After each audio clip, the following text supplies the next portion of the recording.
don't need to have a roll call, and I believe Mary Ann, you are first on, I believe. I have PowerPoint in front of you. You have what I'm going to do, and I'm not going to read to you, and I don't know how to work this. Oh, are you going to work it? Which side do I push? There, okay. This has some boo-boos in it because Steve was kind enough to get me a new computer while I was gone, but I don't know how to work it yet. So there's some duties set up for the city attorney in the charter, and it's real basic. Represent the city in legal matters and advise the heads and the commission. They're more extensive in the ordinances, as you see there. There's general powers again, advisors to the city government and its departments, and go to court for you. Also have the authority under 2173 to hire competent persons to investigate cases. And mostly what that turns out to be is appraisers in a condemnation case.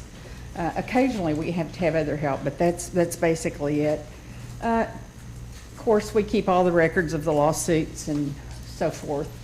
The provision in 2-175, I'm sorry, still in 174. This harks back to when the city attorney was not your employee, and it provides that all the records still belong to the city, even if they're in another person's office. And you've had some prior city attorneys that kept very good records. We have tried to get those. Do we need to No, change it's okay. Okay. It's okay. It's required for me to come be at meetings with you. I also, if you or the manager ask me to, I can examine other people's records. I've never done that other than an agreeable situation.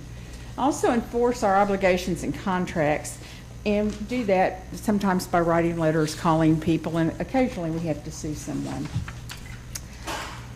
We have 3 staff members, myself, Jim Palinkas, who works, he's got a great gig for us. He works Monday afternoons. He's the juvenile prosecutor, and he prosecutes the cases that are not traffic. Dana Shelburne is the legal assistant for my office. I have resumes for those people if you want to. And then this is just a list that it gives you. I think there's 30, made me tired. I think I came up with about 30 things, but just so you know, of course, I advise y'all. Miscellaneous questions from the public, the department heads, and a lot of that is email, walk in the door, quick question, something like that. Sometimes it's bigger. Represent the city in court cases on appeal. The only time I don't represent you is with your permission.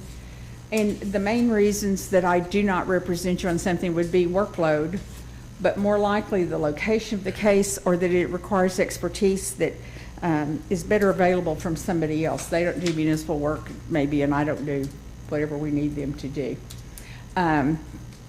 Approval of citations and complaints for non-juveniles, because Jim Plinkus does it for juveniles. Right now, the average is 500 a month. It has, this says per year, but it means it's per month. It has been 600 a month. 500 a month. Yeah, this stack of stuff over here on my desk. So that's why I go to meetings carrying this stuff around to try to catch up if I've been behind. I review them to see if there's probable cause to be prosecuted and sign off. If I don't think it's a good charge, I decline it. We have set up, as I've told you, this process this last year, mostly because of Dana's efficiency. We have 46 contracts in the city that roll over every year. They're the ones we have with the outside agencies. They may be for maintenance. They may be those kinds of things for the photocopiers, all that stuff. So we let the department heads or whoever know it's coming up. I go over it, they go over it, and then we either renew it or amend it or whatever, get it to y'all for your approvals where yours are needed, to Brian's where his are, give the originals with the city clerk's office. We occasionally get new contracts, and again, those are mostly routine.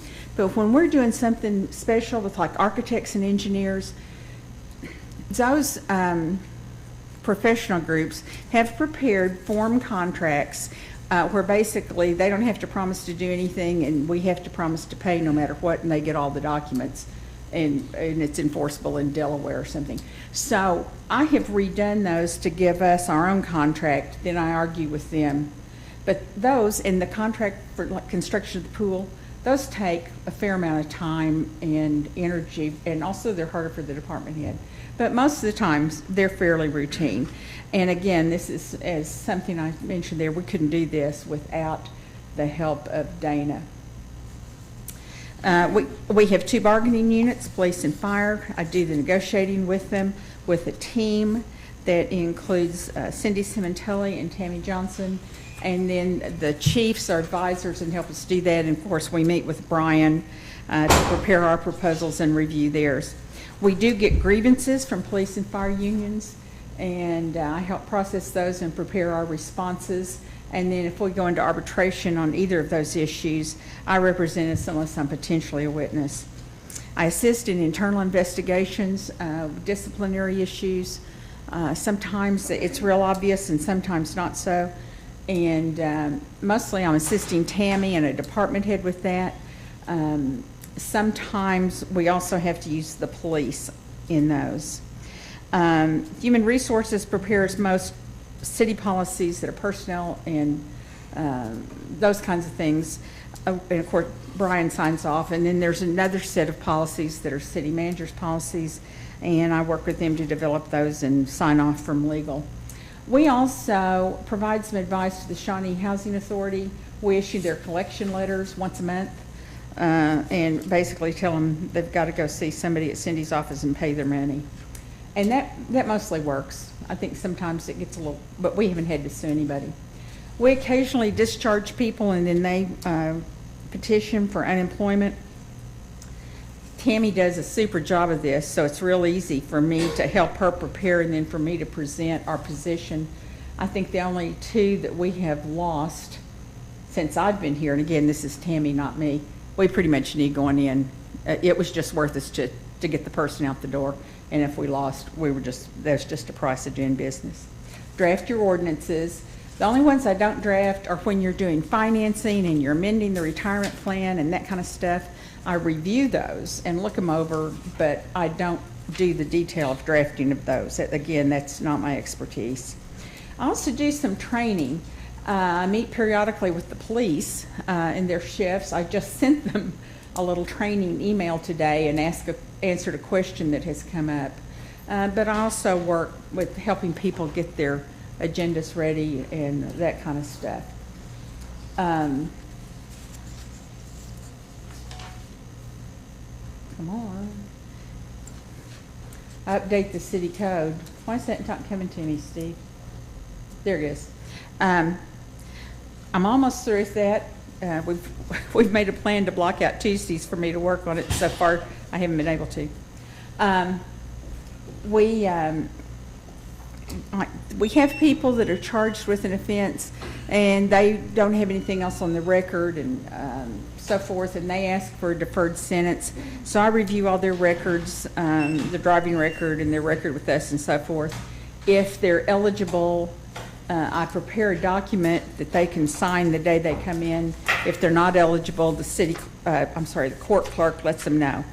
I prosecute all the adult offenders for traffic, petty larceny, public intox, all that stuff. Go to department head meetings, go to agenda meetings, help with the wording on those. I go to planning commission when they ask me to because they think they're going to have something. Emergency management. If they're open, generally I'm down there. Or if it looks like they're going to have to open. A bad weather day, I'll generally bring the dog and work in my office until Dawn lets me know to come on down. When we actually have an emergency, I prepare the resolutions, give advice as needed. I assist the county with their declarations and resolutions, and just stay there and work. Answer the phone, make the coffee, whatever we need to do. There is an emergency management advisory committee, which is smaller kind of management group, and I'm on that. I prepare and monitor the budget and approve purchase orders theoretically, but technically, pretty much Cindy brings it to me and tells me how she's adjusted it, and I go, okay. and again, that's somebody else who has more expertise and does a much better job, and I appreciate the Can we go not back having to to do it. the county for just a Yeah. second? What is it that you do for the county? Well, you know, our emergency operations is the joint city-county. Okay. We get And paid so, nothing the, for which what? for. We get paid nothing for. The tornado, for example, they, I don't know exactly, the people out of town, whatever their issue was, so they needed an emergency declaration of disaster. So I took our form and prepared it and got it to them, and then sometimes, just because I have more experience than they do, somebody from over there will call, and Don probably provides more assistance than I do. But we have to work together, and I don't mind doing it, it's just changing our forms. Okay. And just as a side note, this is another place where we have really good people.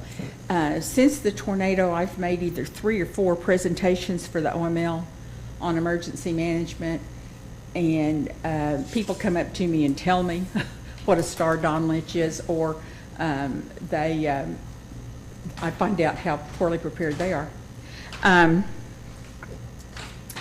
The last page is I supervise the employees, hire, discipline, terminate, evaluate, all that stuff. Attend seminars and training sessions for my CLE, and just to get information. I do make a fair number of presentations for all kinds of groups at the league for general officials for all kinds of things.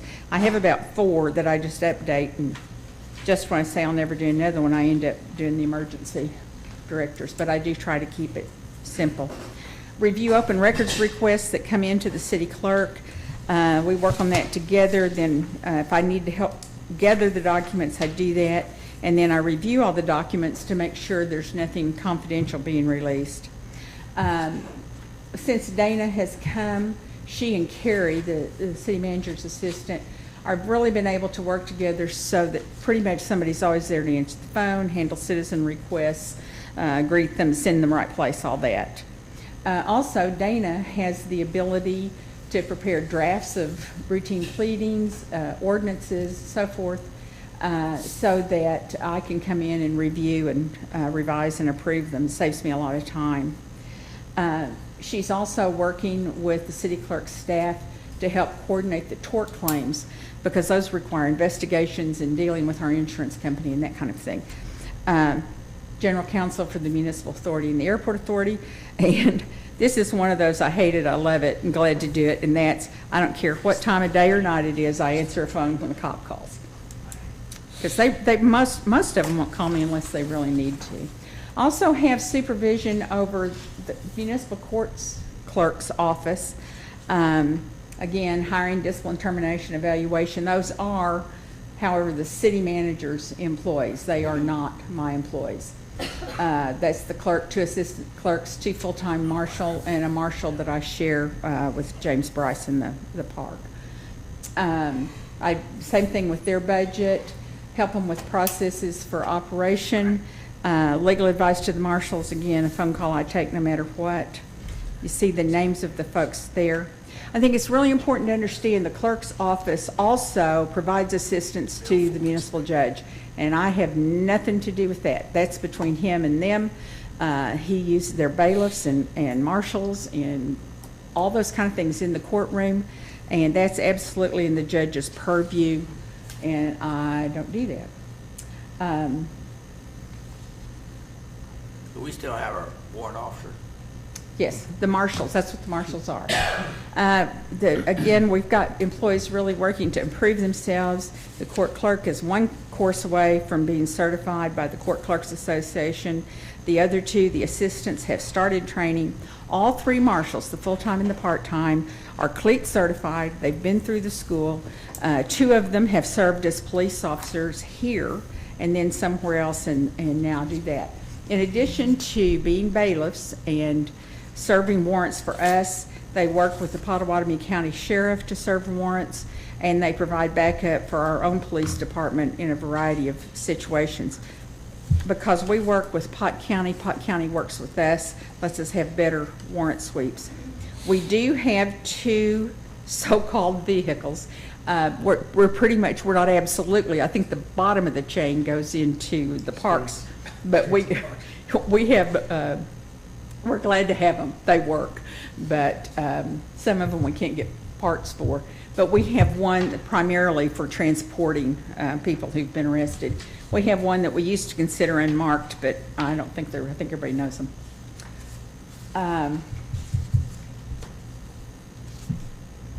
Here's my budget, and that's my account number, 0130, 356,000 plus, court clerk, 564, there are more employees.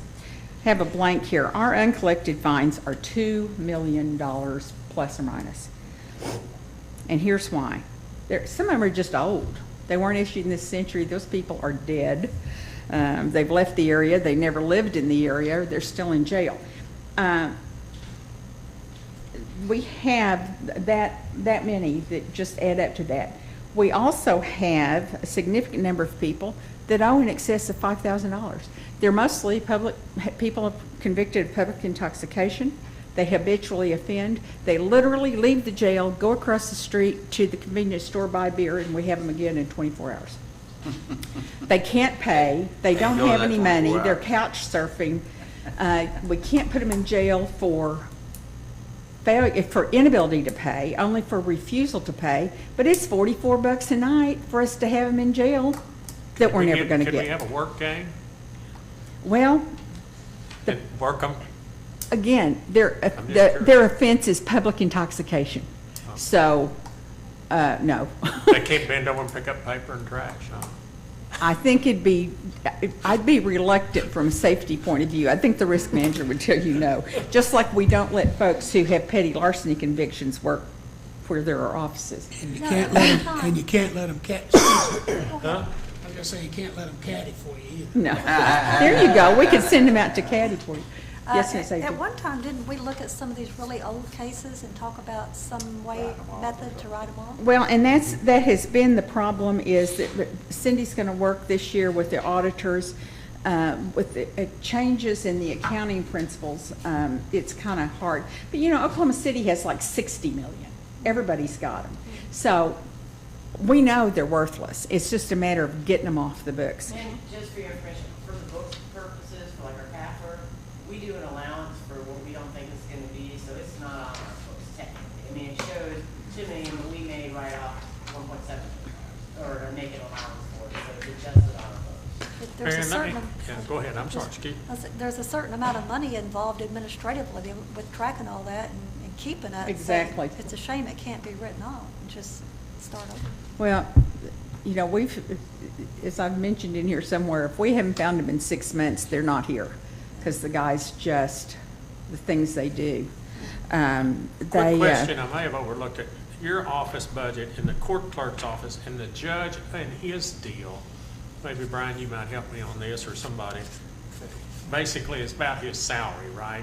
Well, the And judge is, yeah, he's got. He has no one else other than No, himself. and it's in the court clerk's budget. The judge's in- salary and some oh, it's in books there. and that kind of stuff So is what in we his have to budget. have is $920,000 collected in fines a year Well, to break even. Well, but now, if you're gonna count that for me, I want credit for when we get more than we thought we would, or we pay less than we thought we'd have Well, to. no, but I Just to mean, be clear. No, I'm just saying You- that that's yes. basically what our Yes. budget is. And of course, you know, I think fines and revenues are part of our revenues, fines and fees. But, you know, it's not particularly meant to be a revenue source. It's meant to carry its load and That depends on who you're enforce talking behavior. I know. For city managers, it's a revenue source, but. Okay, one more quick question. Okay. Will we receive any revenue from the school system for taking care of all their discipline? We provide them a school resource officer for which they pay, but no, when they are the complaining party in the citations, it doesn't cost them anything. That's right. about. Okay. And one more thing, or a couple more things. We also turn these things over to collections as well Yeah, I as, saw that. water and sewer and trash payments. And we have used Blackboard Connect, which is Yeah. a product that the commission approved years ago. If where you'll we- wait till my next slide, I'll talk Oh, about okay. that. Sorry about that, but we RoboCop these guys to get them in here. We're doing a lot better job these days. Yeah. Getting them in and keeping them compliant early Okay. rather than, Okay. Well, what they do is come get their water bill or their water meter and stuff like that in the Andy's name or somebody else's name, and then they run off and leave that. we're not letting them do that anymore. If they don't have a lease. We gotta hurry. If you'll flip to the back, I have you can see revenue's down. Let me show you. See how the revenue was up and then now it's back down. Two things drive that. One is the citations, and at the back you have something that looks like this. We've had a drop in citations issued from 7,100 and change in fiscal year 12 to 5,200 and change in 14. Well, Now, that's hard for me to believe. They gave Well- my wife a ticket. think of how much, yeah, I know.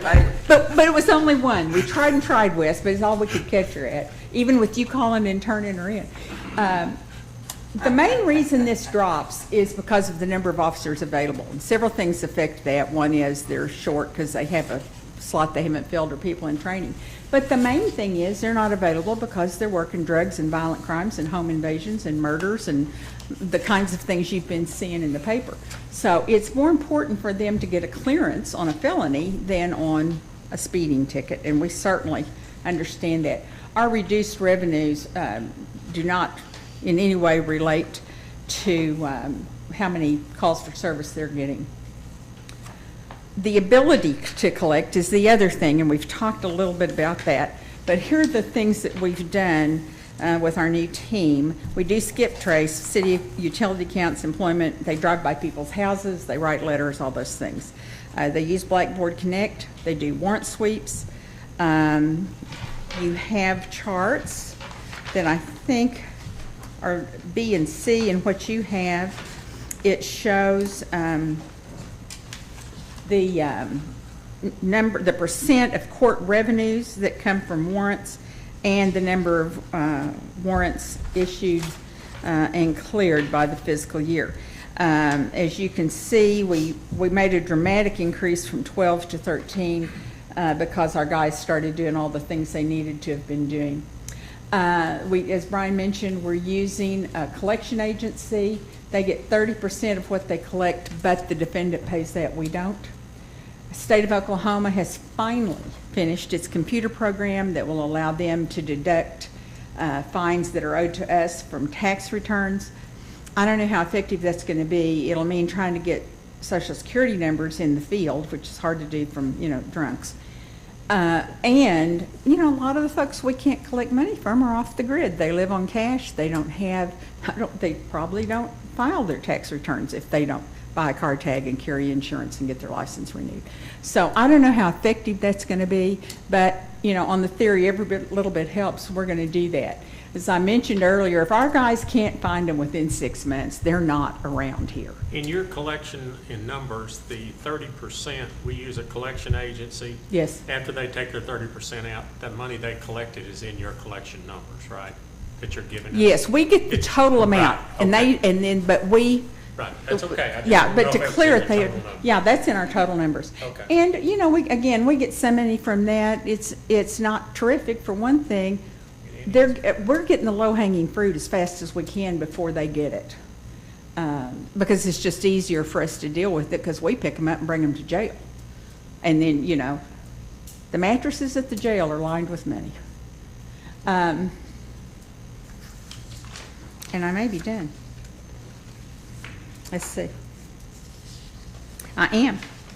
I think we need to have this when we have our budget meetings, planning meeting. Look at some things. Yeah, Brian, we're gonna have Talk about that. that. Yeah, Any more we questions? Have these numbers here. Thank you. Very Thank good you. job. Enjoyed that.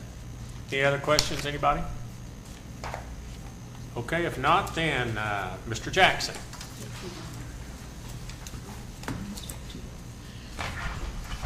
I don't have as much as she does. Good. I don't have no PowerPoint. We was about 6 hours without internet today, so mine won't last very long. Of course, I'm Mike Jackson. I'm the manager at the Expo. Been there come February 1, 27 years.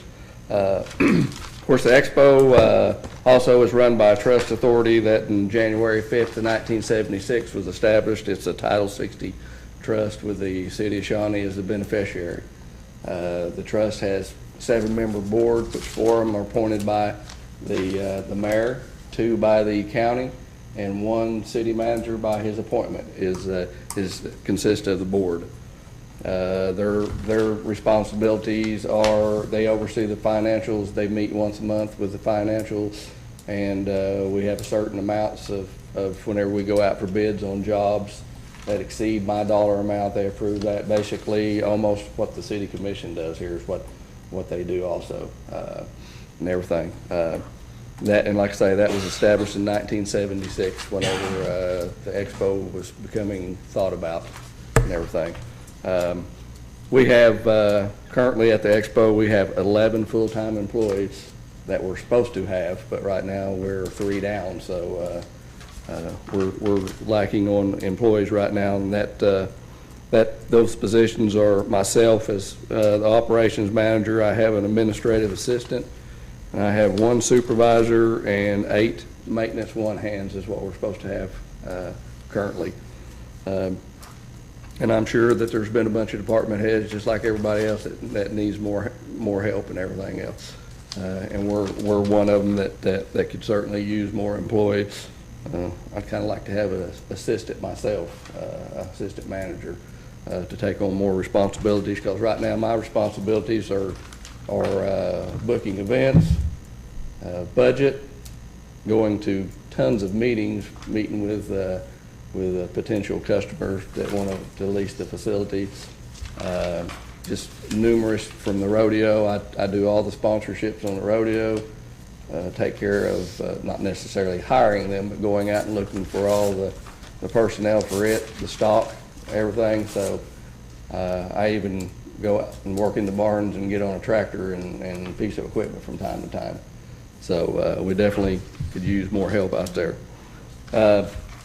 Our current budget also for our employees, with all the benefits and everything, is $539,000, a little over $539,000. I pulled up 2013 numbers on these since we wasn't current, but our operating expense, our operating budget was $620,000. Keep in mind also that several years ago, the city also paid for the utilities out to the Expo, which they no longer do that. We take care of all of our utilities and maintenance and everything out there. And like I say, our operating budget was $620,000, and our expenses was $631,000. So didn't come out right. We also have a separate budget for our rodeo, which all of you I hope are familiar with IFYR, but that that budget is $612,000. Also keep in mind that a lot of that comes from entry fees that goes directly back to the people that win money and everything else for all this 100% payback on that. And our rodeo expenses was $581,000, so we did make money off the rodeo. We also receive our $100,000 from the city to do capital improvements, and capital improvements is all we've done with that money. And I think over the past few years that some of you that's been here, that we've come and showed that that's what we've done with that money and everything. We've been good stewards of your money, and that's what we said we was going to do. That's what we've done. So that's kind of where we're at on our budget and what we do.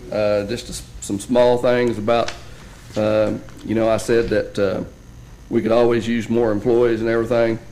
In 1988, when I started there, and that's as far back as I went, we had 105,000 square feet of building space, no RV spots, no grandstands, just what we call the Otto Krause building and a portion of the Fred Humphrey Pavilion. And we still had the same amount of employees back then as what we do now. That was what year, Mike? That was 1988. 1988. And as of now, we have 196,248 square foot of building. 366 50-amp full hookups, with another 420 water and electric only. And of course, had the conference center, grandstands, and all that now. So, and back then we had in How '88 many RV hookups you say? 366 50-amp and 400 and 400. I lost that number. 420 water and electric only. And like I say, we taking care of a lot more with still the same amount of employees. I pulled back. We was having about 200 event days back then of events in '88, and now we're up to the last 2 years and this year 350 to 390 event days. Wow. And we've also had about 144,000 people, a little over 144,000 people go through the Expo Center since January of this year. And that's up to date of September. In 2013, you said you had $620,000 operating budget and $631,000 in expenses. Yes. What about your revenue? How much revenue did the Expo? That's going to be just about the revenue, is the 620. Okay. Also, we're big into the RV business now, since we have our park and we upgraded, did the great upgrades we did with the city a few years ago with the parking lot and everything. And since January 2013, we've had 20,568 RVs go through the Expo Center. How many? 20,568. And Since January. since January of last year. Also, keep in mind that we're just like a hotel motel. We pay $1 for every RV that comes through the grounds back to the hotel motel tax.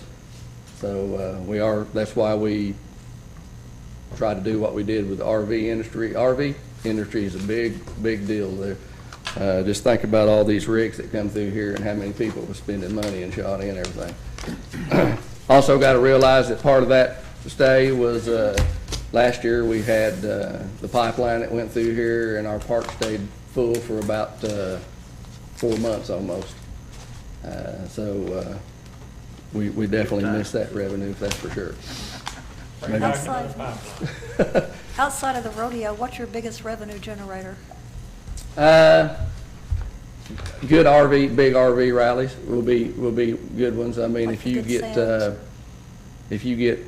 say for instance, we had one not too long ago that was Narva, and they was there, and they had close to 300 and something rigs. I can't remember the exact count, but they was there for 4 days, and when they got done, they paid us like a $32,000 check, which is pretty easy money, to be honest with you, because if you get them set up, you're pretty much Are you getting done. more of those? Do Are what? you getting more of those? We've got a lot more RV rallies coming up. I've got 3 booked in 15 that are national rallies, and already have rallies booked all the way out till 16. Oh, wow. So that one, I think, was 341 or 42 units. Yeah, we just got through with Good Sam's not too long ago, and there's 254 of them, 284, excuse me, then. That's right. Past week, we had 81 out there. There's like 30-something out there now, but I'm sure that if you go out around town whenever we have these rallies, you'll see them with their vest and their badges on. They do like to go out and eat and spend money, so. I just want to make a comment about that RV rallies. I go to that Good Sam's, and they bring in their receipts. I believe it's the Good Sam's. Yes, it's Good Sam's. And they bring in their receipts where they buy something and put them in a hopper. And I'm telling you, that hopper is that big around and about, I don't know, from maybe about the other side of James. Got a crank on. It is so full of receipts that they buy at the city, different things, that they can't tumble them. I mean, they're just shoving them in with their hand, and you ought to see that. We ought to get a picture of that sometime, because it really helps our community. Unbelievable, yeah. Visitor Bureau gives away Usually, Great job. usually they'll give away just for incentive for them to, turn them receipts in. We'll have a drawing at the end of it for a $100, gas card. That means more to them than anything whenever you're driving up and down the road on one of them big rigs. Yeah, it's an impressive sight though to see all those receipts stuffed in that basket. Of course, like I say, rodeo is one of our big revenue that we do. We've been doing it for 22 years. 23 will be our next one. We started out in our first year with about 300 contestants, and now we're up to anywhere from 850 to 950. Our biggest one was in 2006 when we had over 1,000. My personal opinion is that's a little bit big for our facilities. It just makes it hard to get around and everything else. So the 850 to 950 range is a good range for us for the rodeo and everything. Had a lot of top-notch kids come through. Most of you know what we do out at the expo. I mean, we book a lot of events, from cow sales to horse sales, rodeos, arts and crafts. We do wedding receptions, lots of Christmas parties, seminars. We have, upstairs was a big deal for us. I tried a few years ago. I've been the operations manager now for 7 years, and whenever I started, I wanted to have events upstairs throughout the week, so we could have our events on the weekends and then have events upstairs in the weekdays. And we've been able to do that with OG&E's. Mobile's been out. We have DHS comes out. OG&E is a big customer that comes out and does a lot of events. We just have several different events now that people come out and do trainings and stuff like that upstairs, so we've been able to utilize that pretty good with our upstairs. We also have an on-grounds caterer that has exclusive rights, so we're able to also make the revenue off of the food service that we prepare for them and everything, so that's been a good deal for us. But I think that's pretty much of where we're at, unless anybody has any questions. I mean, we're, You have the county fair, and how much does the county put into that to cover the cost of the county fair? the county fair, they're paying, they pay for naturally the shavings that they use. We have them pay for the air conditioning that they use in there, and then any of the pipe and drape that we put up in the building, they pay for it too. Also, the Junior Livestock Show is another one. They go back and like right now, we're trying to look at building wash racks. So they're also going to put dollars into building the wash rack, and they've bought pins and done sound and the big fans that we have and everything. So that's how they've been contributing their money. Central District Show, they come all the way from Ardmore, all the way from Ardmore to Stillwater. Yes. An area about 30 miles wide, it was at Stillwater, and then it came back to Shawnee. And that's a good event for us too, because it'll put motel rooms out. And we've had some national junior shows like the Beefmaster Show and the Bramer Show that we've had that fill up motel rooms and everything. And then right now we're also looking at bringing a couple of high school rodeos permanent, or doing a 3-year deal on them that will bring some and have it going during the county fair, which would be exclusively our event, and they'll pay us and everything, but we're looking at having that done also too, getting that done. I wrote down, you said you had like 350 events. Did I write that down? Event days, and we count Event event days days. now. Bear in mind, that when we count event days, if we have 3 events on the weekend, and you count that as 3. 3, Yeah, I understand. 1, 2, Yeah. 3, so days. So what do you think your greatest need is at the expo right now? I'm sure it's money. I know, like most department heads. Can I have a mean, 1 and a 1A? Yeah. I think you can share that with us, because I Money is think no object, everybody right? needs to know that. It's most definitely that, we've got a lot of older buildings out there, especially the Pavilion and the Otto Krause. You gotta look at the Fred Humphrey Pavilion was built in 1989, some of it in 1986. In the Otto Krause building, which was the original building that opened up in 1980, that, I'll be straight up honest with you, there's a lot of times you gotta have an umbrella in the building to keep from getting wet. They need massive remodel on roofs and inside of the buildings. And then, you know, as many events as we put on, and our days are weekends that we have to be there. I mean, short staff is another one. So whenever you try to schedule 8 people down in the barn and you have to work them weekends and plus let them off on the weekdays to try to save on overtime, it gets pretty difficult. And then, you know, and then you have to look at that when I schedule people that I don't have enough supervision or anything else to put people on the grounds that can make a decision, you know, and you've got a maintenance 1 employee, and I'm not going to say that they're not doing their job to their fullest, but, you know, they need supervision, and you know, I would look at a position, not really a supervisor, but at least a foreman that can be on the grounds with them to make decisions and make sure that they're doing what they're supposed to be doing. Have you had any of the help from the inmate labor this year? We get community service, but community services, But I mean, the inmates that were hired. We've been cutting grass mostly. Probably if we worked on anything, we were working on. She's talking about the oh, CEO yeah. crew. No, we don't. None? Okay. We did hire our own crew. Well, we hired a company to come in and mow the expo and everything else, Yeah. which has been a big help It for does us. look nice. It's been a big help. We contracted that out. We're contracting out some bunch of our horse stalls to get repaired because we just don't have the staff to be able to do it and keep up with everything else. Okay, I just have one more question. Okay. How many RVs did you say had, or so far this year, I think in 2013, did you say how many RVs? 2013 up to date is 20,000, I had that down here, 20,000. 20,568 rigs has So been that's, through the that's a expo. little over a year and a half, right? And- Is that Yes. right with the numbers? Yeah, from So- January 2013 to current. Oh, okay, so 1.5 years, and so that's how much money, $20,568 has been paid into the hotel motel tax? You said there was $1 per. Well, RV. actually, you can probably look at that a little bit long, and I was gonna pull up their numbers, but we had internet problems up and down all day. We turn in a check once a month to the city of Shawnee for them taxes, so we would be able to look both places to Cindy, find does out. that ring a bell with you? Cynthia? That's all right. How much? I'd say that's close.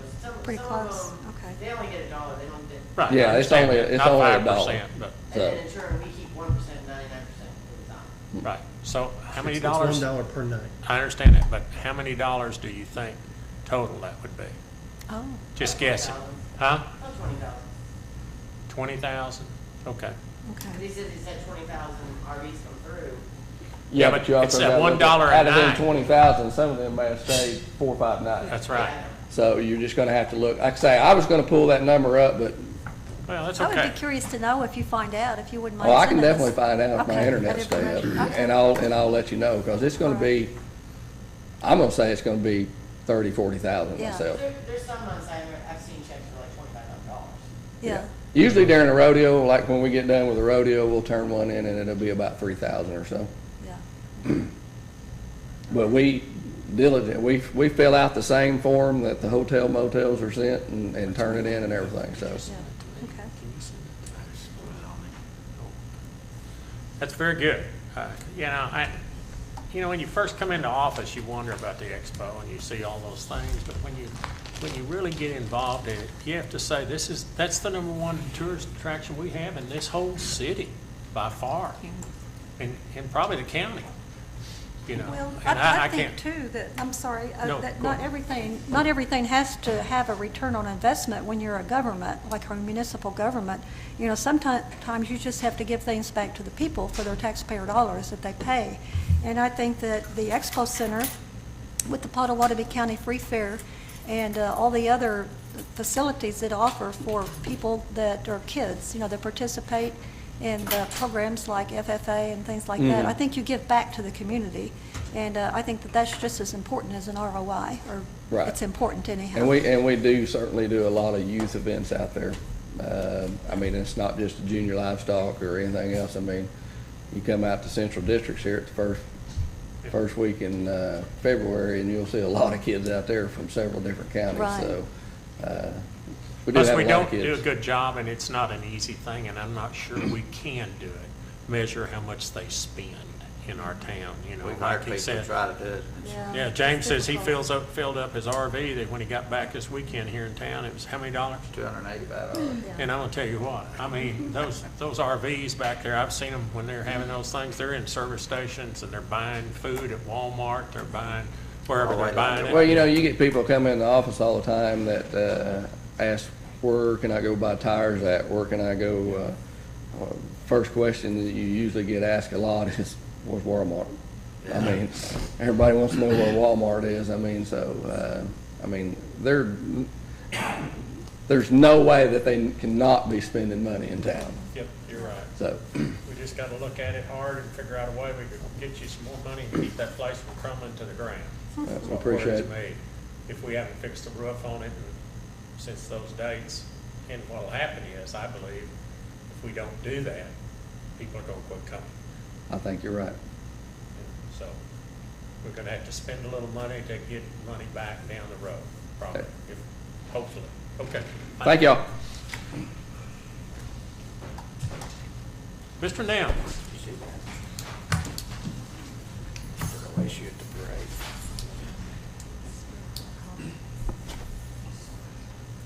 Remember, now, they've been hearing a lot from you over the last few months, so. I'll try to keep it short for you guys, but Tell us your- good evening, Mr. Mayor and City Commission. I'm Steve Nelms, the Utility Director for Shawnee Municipal Authority.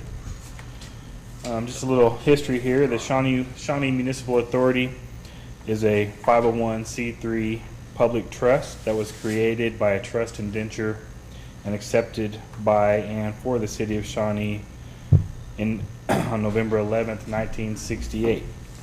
The trustees consist of the mayor and the board of commissioners and their successors, and the city manager as the general manager.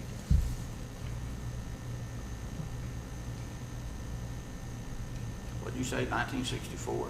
68. November 11th, 1968, and we are the beneficiary for the City of Shawnee. So I got some slides here for you guys. Utility administration, located at 111 South Kickapoo Street, with a staff of 7 and 1 part-time employee. The hours of operation are 8 a.m. to 5 p.m., Monday through Friday. Administration's duties, they have the daily oversight of 8 divisions, such things as writing requisitions, invoicing, and data entry. We're responsible for ODEQ compliance reporting.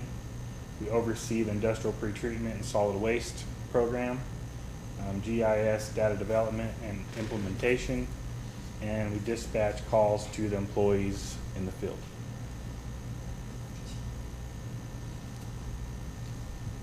Lake operations. We got Shawnee Twin Lakes 1 and 2 with a staff of 1 overseen by the Parks Department. We also have West Watkins Reservoir that we draw water from for our raw water source. So Shawnee Twin Lakes, the Shawnee water supply comes from Shawnee Twin Lakes 1 and 2 and West Watkins Reservoir. Serve water, use only what you need. So now, one question, did you all graphics your this, or you got somebody that did that? We staff did that. It's impressive. I was gonna say, It's very you're in impressive. you're in the wrong position if you did all that. That's when we had water in the lake. Yeah. It looks different from that now. So we have, these are the lake levels as of Friday, the 24th. West Watkins Reservoir was at an elevation of 1069.40, and Twin Lakes was at an elevation of 1067.55. The Twin Lakes, Using the old measurements, that was 1065, so it's getting down there. yeah, it's getting down there. Twin Lakes and West Watkins Reservoir have a combined storage of 34,000, estimated 34,000 acre feet, or just shy of 12 billion gallons between all Help me three real lakes. quick, how far down are both lakes? I don't know, when you gave us the number of what they are, I don't know what full. How far below spillway? 1073.5 is spillway, so about 6-7 feet. Okay, okay. Thanks. They're lower than that, below spillway. Yeah. Yeah. If you go back to the old measurement of 1065, then you're talking about 8 or 9 feet for a spillway. If spillway is still 1073 and a half on the tower. Yes. So they're low, very Yeah, low. Pretty low. Both of them. Well, the Twin Lakes. So we got the water treatment plant located at 801 South Kickapoo, operated by a staff of 11. The plant operates 24 hours a day, 7 days a week, 365 days a year.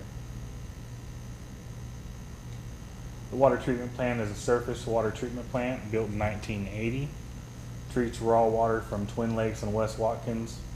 After treatment, the finished water must meet regulations, standards set by EPA and enforced by ODEQ. The water treatment plant has an annual average daily flow of 4.13 million gallons a day. This is last year's 2012 numbers, or 2013, excuse me. So we got water distribution, responsible for field maintenance throughout the city with a staff of 9. Hours of operation are 6 a.m. to 4:30 p.m. Monday through Friday, and we always have an on-call person from this division.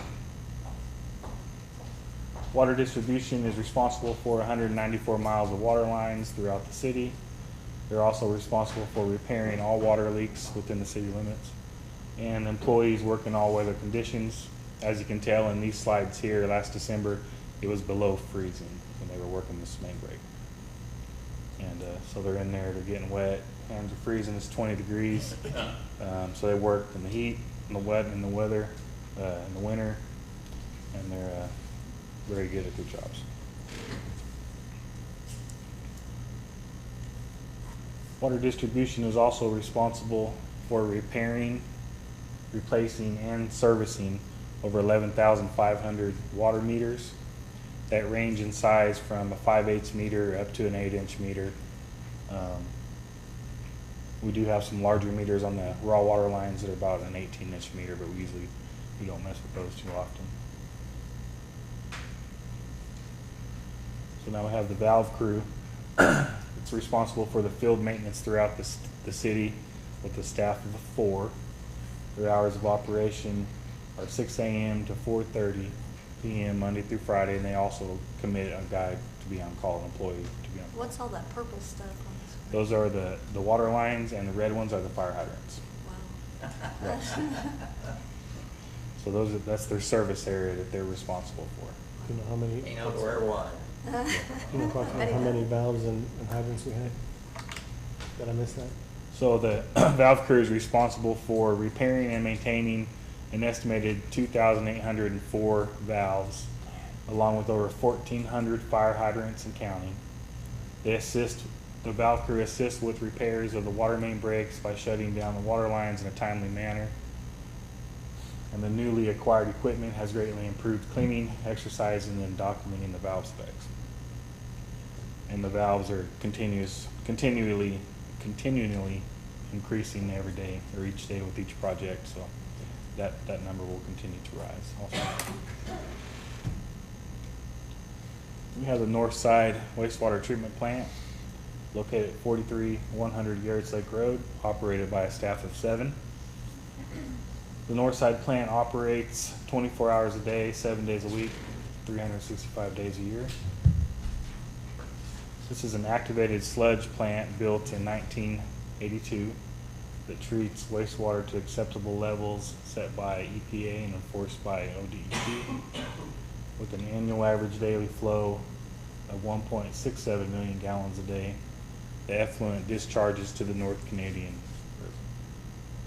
There's some pictures of some staff pulling the motor there, and he's checking the sludge and the clarifiers in that picture there. And looks like he's put some sludge back in there for some reason. We have the Southside Wastewater Treatment Plant located at 801 East Dunbar Street, operated by a staff of 7. This plant operates 24 hours a day, 7 days a week, 365 days a year. This is a trickling filter plant built in 1940. It treats wastewater to acceptable levels set by EPA and enforced by ODEQ, with an annual average daily flow of 1.47 million gallons a day. the effluent from this plant also discharges to the North Canadian River. Got their settling basins down.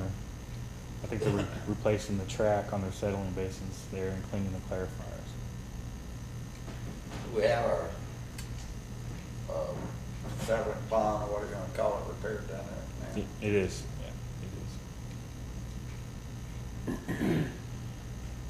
So we have wastewater collections, responsible for field maintenance throughout the city with a staff of 7.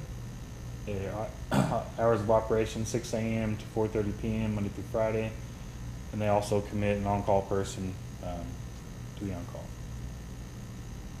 So wastewater collections is responsible for 185 miles of sewer lines, 3,564 manholes, 16 sewer lift stations throughout the city. Sewer collections has a dedicated crew flushing sewer lines 5 days a week. And this division also has the ability to camera sewer lines. Have we started sealing off any of those manholes they were talking about? We have. And there's what our camera picks up, there's a few pictures there. You find all kinds of things in the sewer lines. And I'd be happy to answer any questions at this time. How often do you have to send the water samples in, and who do you send them? We do monthly sampling, and we send our back tees to DEQ.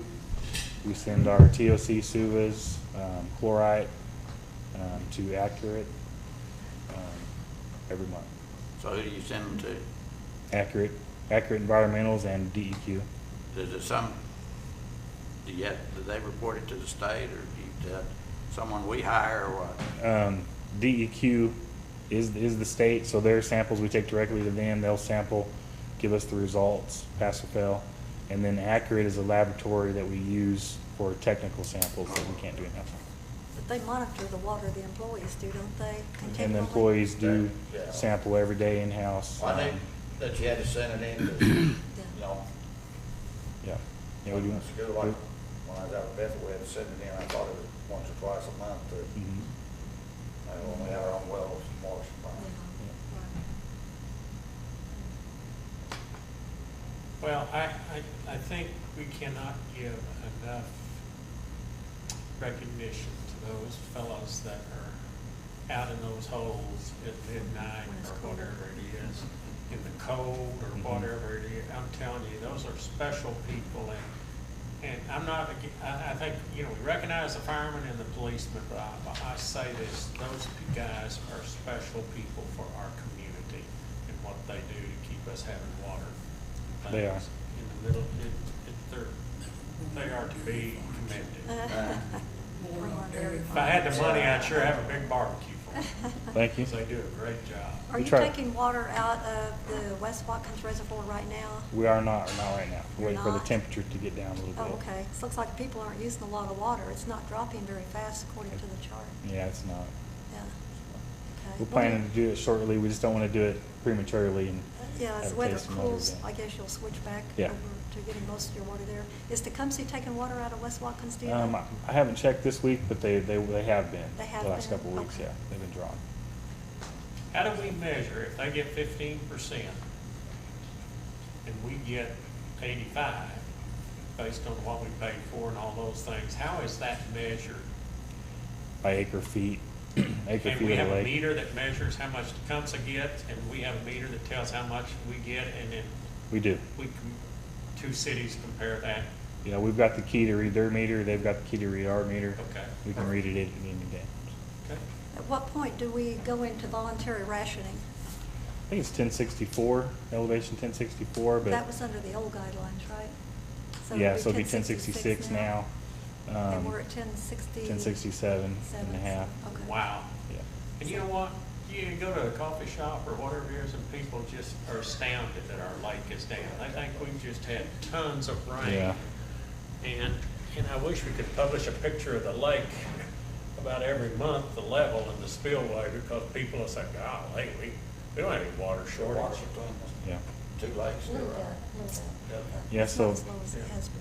we're going to switch over here in the next month or so, and then We can probably run close to 100% West Watkins, and that'll really slow that drawdown. Okay, yeah, because we're about 2 feet below voluntary rationing, Yeah, we'll and we're make it- coming into our drier months. Yeah. I mean, Getting there. that's scary, though. Yeah. You're right. You're right. Well, with our new filter, and Steve can speak to this too, but once we get that filter media changed too, we won't be as Dependent on only dependent one on lake. Twin Lakes, because we'll be able to, when that earthy smell comes and the lake turns over and all those things, we'll be able to combat that a little better, so we can balance what we take water from. Are we still using chloramines to treat the water? Yes. Okay. Very good. Thank you. We have great water, I'll tell you. Thank you. Okay. Mr. McDougal. Did I forget to write Phyllis down? Yeah, you did. Okay, Phyllis, are you up? I thought we were gonna really be finished early. I saw you sitting here and I thought, what in the world are you sitting here for? Because you're not on the list. I'm happy to make it really quick. Although my PowerPoint's a little pitiful compared to Steve's. Yeah, we're gonna have to borrow his staff. Yeah, no kidding.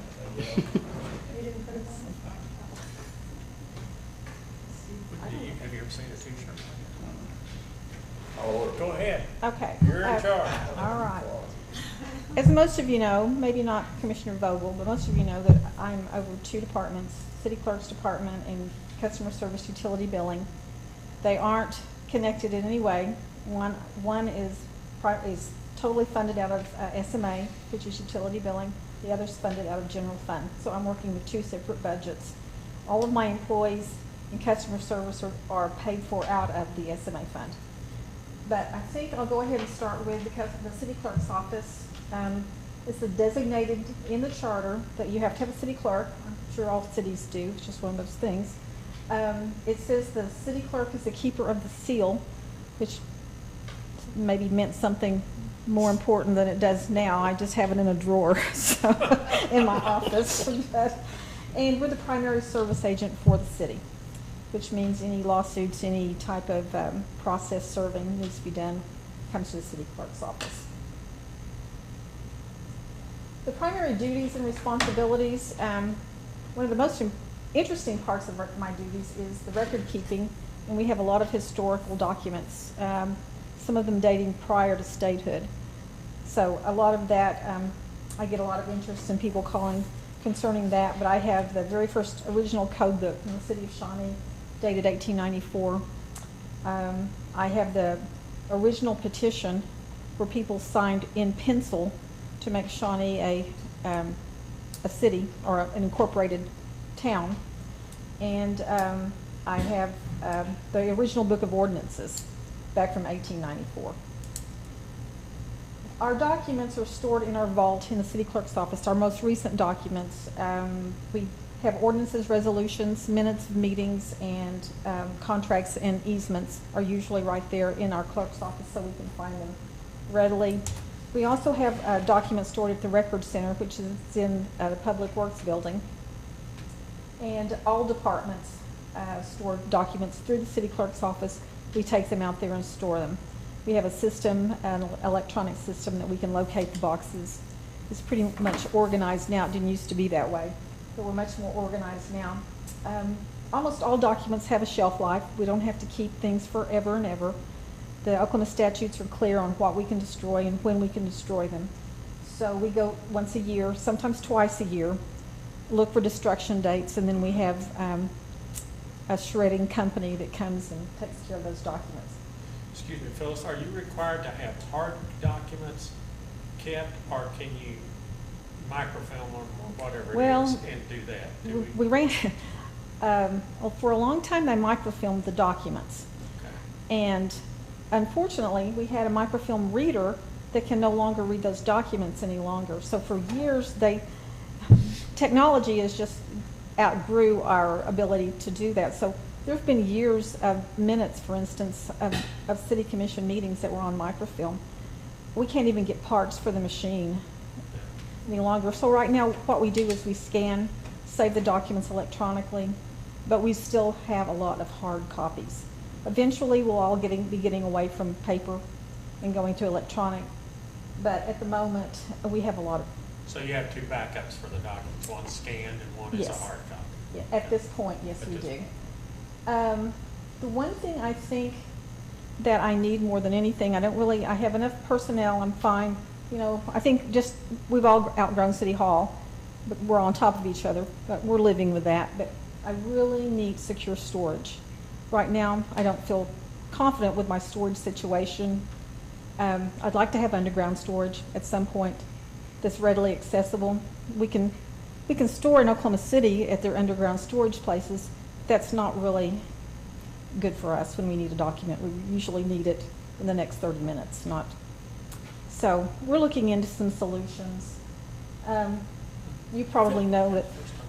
I'm trying to visualize underground storage. What's your plan? What's your idea? Well, a basement or of a building, for instance, would be good. However, they do have underground storage vaults. In Oklahoma City, I think Midwest City even has one, where they take them underground and store documents. It protects the documents. I'm sure most of you know about the City Hall being hit with a tornado back in the 70s, and a lot of documents were destroyed at that point. Sure. So I'm really surprised at some of the documents that I still have through the years, because they must have been well protected at some point, maybe in a basement when the old City Hall was destroyed. Not sure how I kept those documents, but anyway, that's really the biggest need, is better storage solution.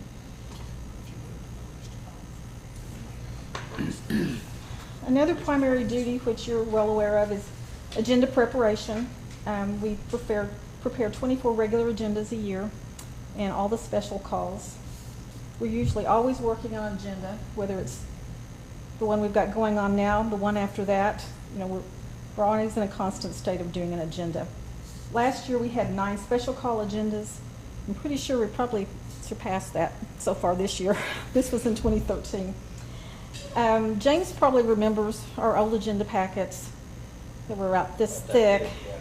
We did those by a copier machine, and it was an all-day process. Sometimes, if the copier broke down, it was a 2 or 3 day process. So, Agenda Quick, doing electronic agendas, has just been a lifesaver for this department. Well, you can go out, you can have an agenda item come in on Friday at 5 o'clock. No, it wouldn't be possible to make the changes and get everything reprinted in that amount of time. So, of course, when we do have meetings and have the agendas, then we have to follow up and do the minute preparation following that. So that's an ongoing process as well. Every meeting has minutes that we record. We also do public nuisance liens. Anytime Justin's department finds something due to tall grass and weeds, or even a building that needs to be demolished, once they've done all their proper notices, if the city has to take action, we file the public nuisance lien.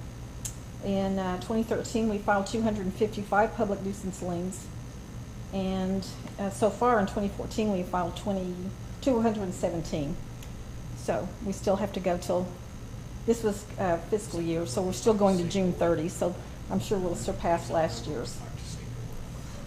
If a lien is paid, it's paid either directly to the city.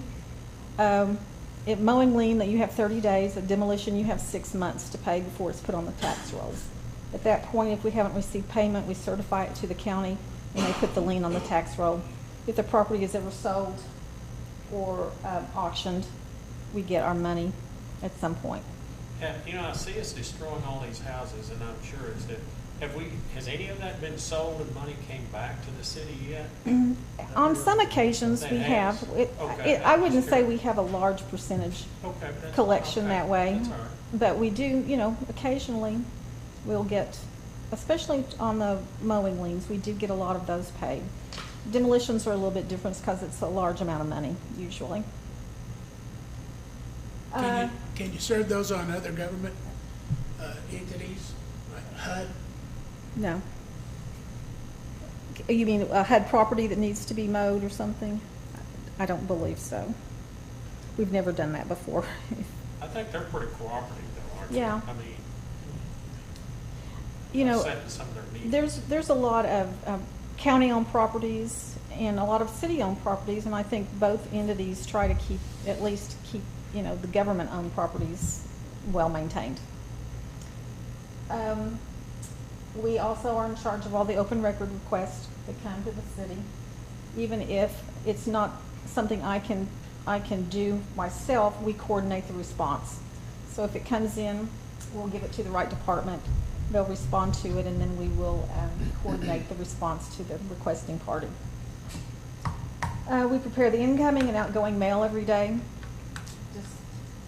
It is what it is. That's what it says, and that's what it is. We distribute the payroll. Junk mail. Lots and lots and lots. We do the payroll every other Friday. And we also receive a few accounts, not sure why, just because I think that's the way it's always been. But franchise fee taxes come to us, animal control collections, and miscellaneous other fees we receipt and turn the money into the general fund. Okay, any questions on city clerk? And if not, Now, the young ladies that work that yeah, should be paid hazardous duty. I have always said I that. tell you what, you come out in these halls and listen to the way that people are talking to them, and they keep their smile, and I've never seen one of them out of control. And they I are have a to be- couple of gyms right now. They are very well, It's a tough job, man, I'm telling you. they're what. very Policemen customer can put them in service handcuffs and oriented. take them somewhere. Those people can't do that, and they do a fantastic job. We have had to call the police a time or two. Yeah. A lot of people get mean. But, you know, I think Great they job. understand people are angry. Maybe they're just the people that are right there in front of them. They may be angry at themselves because they didn't pay the bill. They may be angry for any number of reasons. However, you know, they take it and they're very good at it. Has the money coming in from the ATM machines or whatever it is, and is it continuing to grow? I'm or- going to get to that. Oh, I thought you, No, I'm going to talk about utility billing next. And our two clerks up front are Sandra Herron and Kira Lawson. The supervisors, Carol Gilpin, Shayla Yates does our billing for us. And then we have 5 meter readers. Jeremy Lane, Clint Bowen, Colin Shropshire, and Corey Baker, and Keith Ward is our meter servicer. And right now we have a good crew. Everybody seems to be working well together, and everybody knows their job and they're very good at it. We're very fortunate at the moment. Okay, the payment schedules, and I get asked this a lot, how about our billing? The bills are due and payable upon receipt. It says that on your bill. However, we don't consider them late until after 14 days from the date that we send it out. If we haven't received payment in 14 days, they receive a system-generated cutoff notice. They are allowed, once that cutoff notice, they are allowed 7 additional days to make a payment before services gets disconnected. I know that sometimes payments are due at a time that doesn't, you know, coincide with people's paychecks, and so we offer 4 payment arrangements per year to a customer. They'll sign an agreement, and we'll allow them to make the payments to them on a schedule that will work for them and for us. And we do not cut off for anything under $80. And so Under what much? $80. Of course, if they don't make it for 2 months, a payment, of course, that $80 is carried over, and it just, you know, it adds up quickly.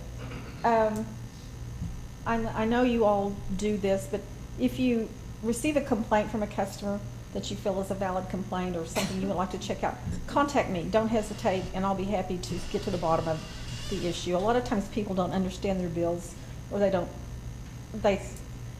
think they're being billed correctly, or their meter reader hasn't read their meter. Or just if that comes up, contact me, and I'll be happy to get to the bottom of it. Whoops. Payment options. We have really 6 different payment options.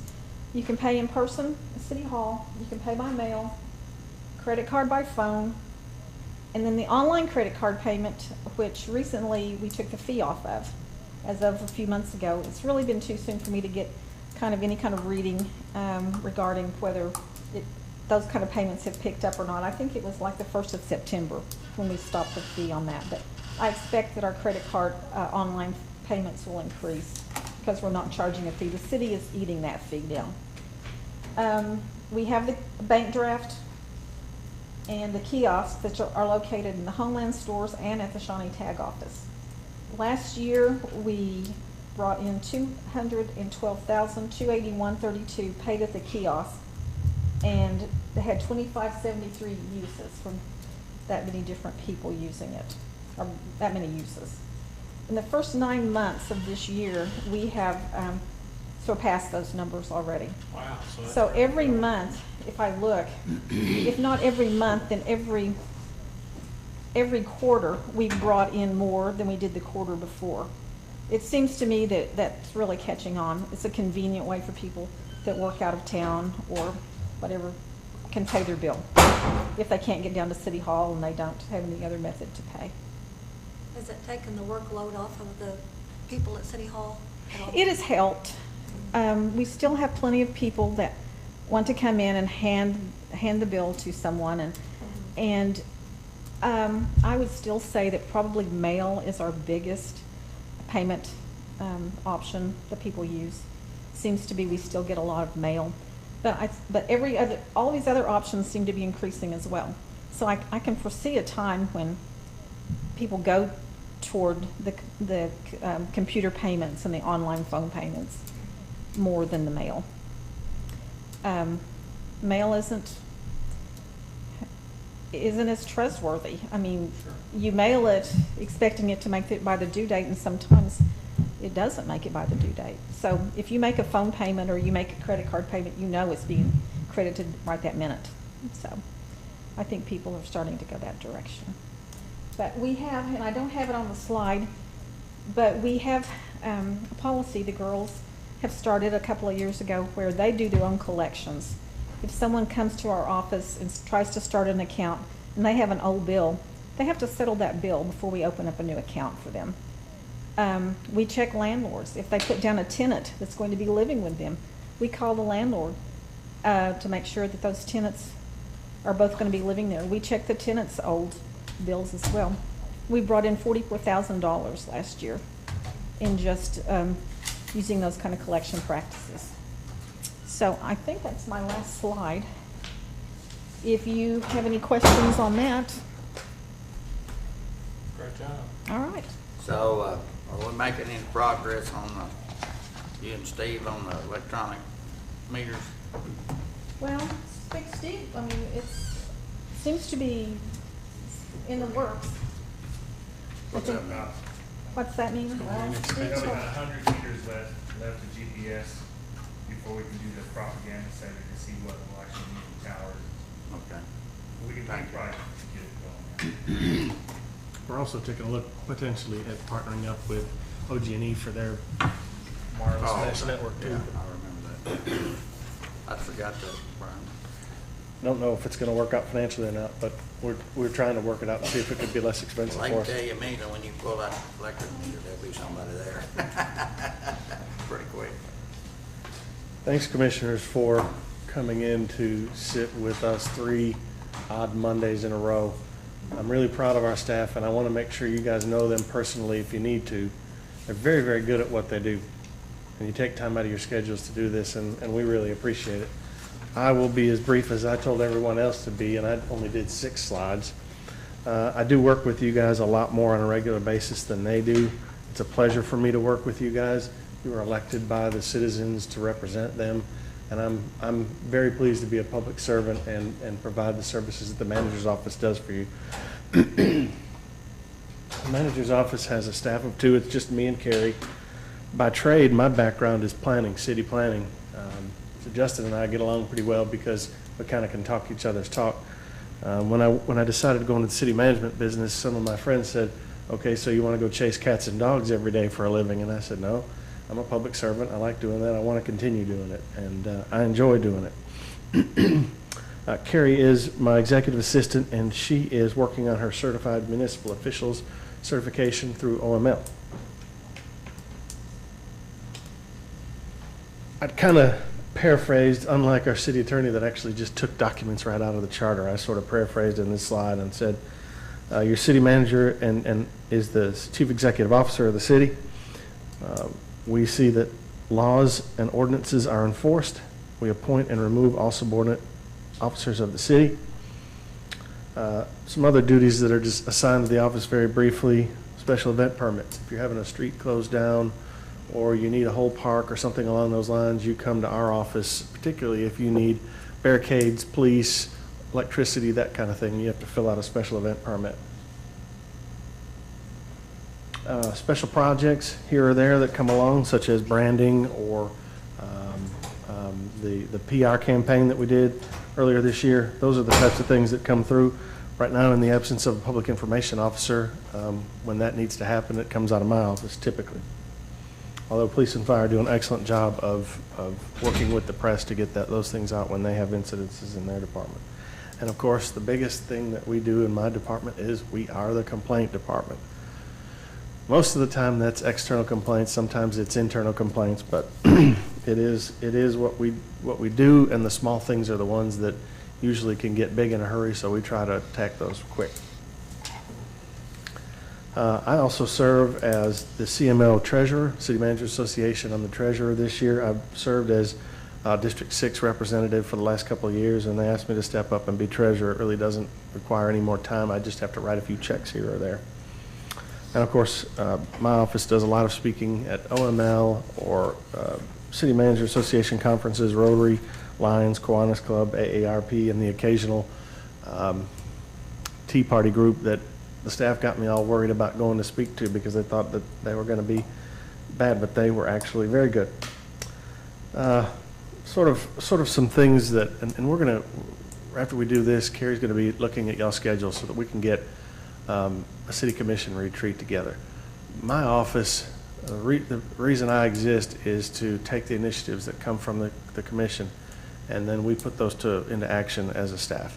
So whether it's a water and sewer master plan or it's, I always say, you know, if you guys tell me to paint the streets purple with pink polka dots, it's my job to make that happen. I round up the resources, develop the budget, get the staff or the outsource, whoever we're going to do it, and we do it. Some of the things, current projects and needs that we need to do, and we've talked about a lot of these already, but I do look forward to getting some new initiatives of the commissioners in a retreat and us talk about them, hash them out. Some of the things we need to address that are on the next slide are, not too far, 911 consolidation. Lots of discussions about that. The reason being, your staff sees that as the best way to provide that service countywide for all of our citizens.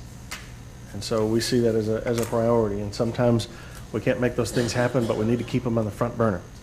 For whatever reason, they won't happen.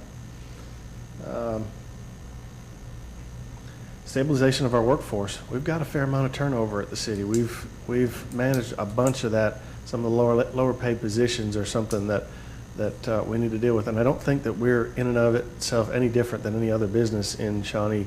With unemployment being as low as it is, we need to help make that happen for our industries and for ourselves. We need to increase general fund revenues. The SMA is doing just fine. The general fund, as you guys knew through the budget process, Gary, you'll be involved in this the rest of the year and during the budget process next year. But our third penny is where we pay out capital improvements. And that third penny got squeezed with a lot of the financing that we did. By no means are we in any kind of financial bind in terms of how much debt that we have, but that third penny is where we buy police cars and lawnmowers and weed eaters and make repairs to buildings. And we probably only had, with all the debt financing that we had this year, probably in the neighborhood of about $750,000 to spend. And over the last 2 or 3 years, we've got a little bit more debt here or there that we needed to get some needed projects done, but the debt service and interest we have to pay back is been tight the last couple of years. Homelessness and poverty in our community are important for us to have to deal with. The community's coming out with it and talking about it more.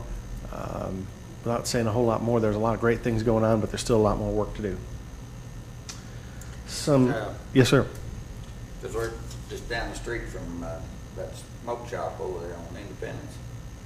So, one of the guys, I was over at the automotive store, and one of the guys said, well, yesterday about 12:30, a van pulled up and let 5 or 6 homeless out with their bags and turned around and drove off. I'd love to get a tag number on Please. that. If you could tell them if they I ever did. see that, did you got a tag number? No, I didn't get a tag number, but I told them if they Yeah. see it again, to get it. I hear that. Gosh. I've heard that several times, Commissioner. I really would love for somebody to just give me that information. We would chase it down. Some things that we cut out of the budget this year, again, money's always an object. The departments all talk to you about that. I'm very proud of them, and they do a lot with very little. There are some things that we could do to streamline some of our operations that we've talked about. We need a purchasing person. We need a public information officer, and we need a grants administrator. Those 3 things are pretty high priority. I kind of hoped our sales tax would tick up a little bit. It did for a couple of months this year. It's kind of leveling out a little bit. We had talked about those positions, particularly at mid-year, budget year. Semi-comfortable with doing some of that, maybe first of the year, but still got 2 or 3 more months to look at sales tax figures. Obviously, I didn't talk about this. I think I talked about it. I took that out. I have 13 direct reports, and that's a lot. I field a lot of emails. I field a lot of questions from department heads. I don't mind that. Again, we could run more efficiently and effectively if they didn't have a bottleneck in my office. So I've talked about deputy manager positions, but we really don't have the dollars to do that with either. So just some things on the horizon that we definitely need to talk about. Of course, I'm no different than any other department, streets, parks, expo. I list those there also as departments that need more staff. Successes, pension choice. Wow, we almost saved $1 million this year. We gave the employees the opportunity to choose whether they wanted to stay on a defined benefit plan or go to a DC plan, defined contribution. And we heavily incentivized the employees that went to defined contribution. I'm proud to say that Weston, James, and Linda agreed with the staff proposal to bring it to them. Employees had a choice, Gary. About 60% of them chose to go with the defined contribution plan, which after 10 years of service, they will have 15% of their pay that is put toward them that it's portable if they want to take it elsewhere. Our pension unfunded liability costs were really pretty high, and they were really hampering the general fund budget in particular. And so I think it was a win-win for all the employees. The ones that were close to retirement probably stayed with the more defined benefit. Those that weren't and wanted more portability made another choice. It was a lot of work. We spent a little bit of money doing it, but it really is going to cost. We paid for all the heartache and all the work that we paid on it in the first year. So water and sewer rate increase, nobody likes those, but in 2009, 2010, we put together a 5-year rate increase. These guys in SMA are doing some outstanding things. In August of 2011, we had 30, how many main breaks? 36? Well, all that month, but at one time we had like 36. You guys will remember, we didn't have any water at that point in time. One of the reasons why we didn't is because we were not maintaining the valves. Now we've got a 4-member crew with a rate increase that maintains those valves, so we can be more responsive out there when we have water line breaks and main breaks. Some other things, water and sewer master plan. How did we get up through all these years without that? Thank you for giving us the ability and the money and the permission to do that. Again, parks master plan, same thing. Things we need to be talking about. Where do we want to put our resources in those parks? Again, commissioners, thank you for supporting us in that effort. The pool renovation. Wow, $4.2 million. $1.2 million because of the efforts of you guys was raised in the community. That meant this community wanted that pool, and we financed it and matched that money, and those are some of the best projects you'll ever have because people put their own personal money in them. Kickapoo Street, that project's been on the books for 20 years. It's needed to be done, and now it's underway. Police Department accreditation, comprehensive annual financial report in finance, airport and runway improvements. Wow, if you haven't been out there, please go out there and let Keenan give you a tour. The expo parking lot, the airport track, 800 megahertz public safety radio system, safe community world designation by the World Health Organization. So some really, really great things going on. And just a couple of other things in future opportunities. And I ran out of gas toward the end of the day here, but I'm looking forward to our retreat. That's where I want my staff to talk to you guys to talk to us about what you want, what initiatives you want to undertake, and then we'll get those done. Fire department assessment, branding, and animal control, we're going away from the gassing. We're going to an injection type of lethal injection. No one likes to talk about those things, but they're just an eventuality sometimes. We've got to do something with our vacant buildings downtown, so I list a rental registry. That's kind of stayed on there since the last time I talked to the commission about this. State law kind of preempted a little bit about that, but we need to figure out a way to get those downtown buildings and some of these buildings in town occupied. Still a couple of things out there, a little bit tough to talk about sometimes. That Bryan Street interchange is still sitting there. Our highway commissioner knows that money is sitting in there. We need to figure out either how to get that thing built or move that money elsewhere if it's possible. And as your manager, I want to tell you too that we need to work a little better for our tribal relations. We need to figure out how to partner up with them any way we can. As difficult as that is to do in times like it is with the commissions having issues with them, we still need to continue to build those partnerships. And with that, if you have questions, I'm here for you. Otherwise, I'm looking forward to our retreat. Yes, sir. One question, you made a statement that at animal control, we're going to injections from the gas. Oh, fantastic. Why does the police department manage animal control? Primarily because they can write citations and take them to municipal court. Our other guys can, and it's just, I think, and I haven't made a change to that, Gary, since I became the manager in 2009. No good reason, really, except for that. Do you have a? Oh, yeah, I have another idea. Okay. You know, how much does that cost? Because it seems to me that if you had a vet, a trainee vet, or a vet of some kind out there, that you did. Because my personal opinion, are we not being heard? No, My it's our. personal opinion is you got wannabe cops out there that are not taking care of poor Okay. animals. Now remember too, these guys are not union members, so that's the case. We're going to train an in-house guy to do some of the injections, as I understand it, and we're making some changes. They've been a little slow, I'll agree with that, but we're making some changes. Good. Fantastic.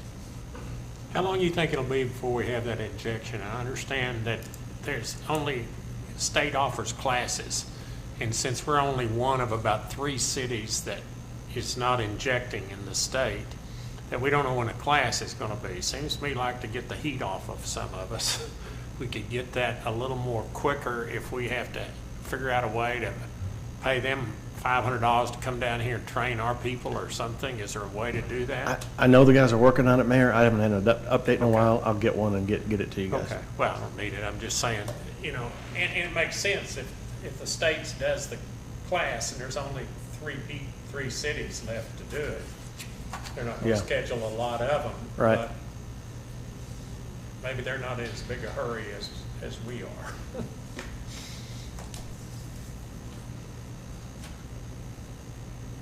I was shocked when I found out that there are only 3 cities left, according to Chris, that are still gas. I don't think I knew that, Mayor, actually. Any other questions? Just on the reporting that the city manager's office does, I think you provide reports to the city commission periodically.